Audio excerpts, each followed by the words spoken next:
Assalamualaikum warahmatullahi wabarakatuh. Perkenalkan, nama saya Lasmi dengan NIM 2204030101. Dan di sini saya akan menjelaskan tentang lead strategi, lag strategi, dan match strategi. Nah, lead strategi ini meningkatkan kapasitas lebih cepat daripada permintaan untuk memanfaatkan peluang besar. Contohnya pada produk es krim. Nah, sebelum musim panas tiba, produsen ini akan meningkatkan kapasitas produksinya. Misalnya, produsen menambahkan mesin es krim dan menambahkan stok bahan baku seperti susu, gula, dan pemanis lainnya.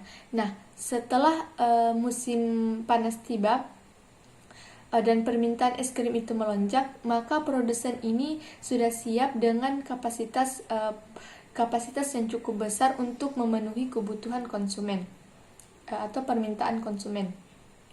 Yang kedua itu ada lag strategi. Nah, lag strategi ini tuh menambah kapasitas hanya setelah permintaan meningkat untuk menghindari kelebihan kapasitas. Contohnya seperti toko roti. Nah, toko roti ini tidak langsung menambah kapasitas produksinya ketika permintaan itu sedikit melonjak.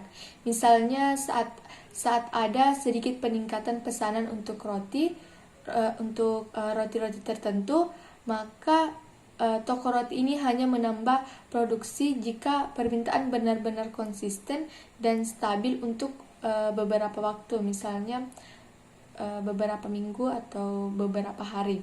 Yang ketiga itu ada match strategi.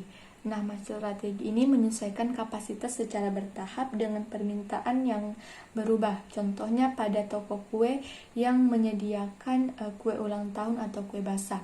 Nah, toko kue ini akan menambah kapasitas produksinya secara bertahap.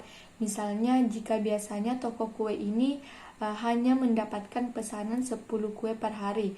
Nah, pada suatu masa pesanan itu meningkat sebanyak 15 kue per hari. Maka toko kue ini akan menambahkan kapasitas produksinya hanya sedikit untuk mengakomodasi peningkatan tersebut. Contohnya pada musim pernikahan atau ulang tahun. Nah, produsen ini hanya menambahkan jam kerja dan menyewa peralatan tambahan.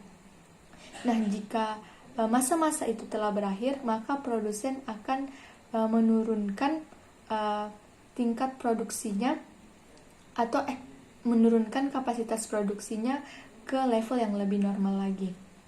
Nah, adapun perbedaan dari lead strategi dan match strategi ini yaitu yang pertama itu lead strategi ini melibatkan peningkatan kapasitas produksi setelah ada peningkatan permintaan yang signifikan atau perusahaan ini menambah kapasitas lebih awal untuk mengantisipasi kenaikan permintaan di masa yang akan datang.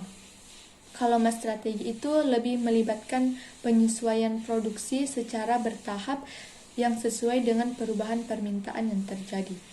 Mungkin hanya itu saja, kurang lebihnya mohon dimaafkan. Assalamualaikum warahmatullahi wabarakatuh.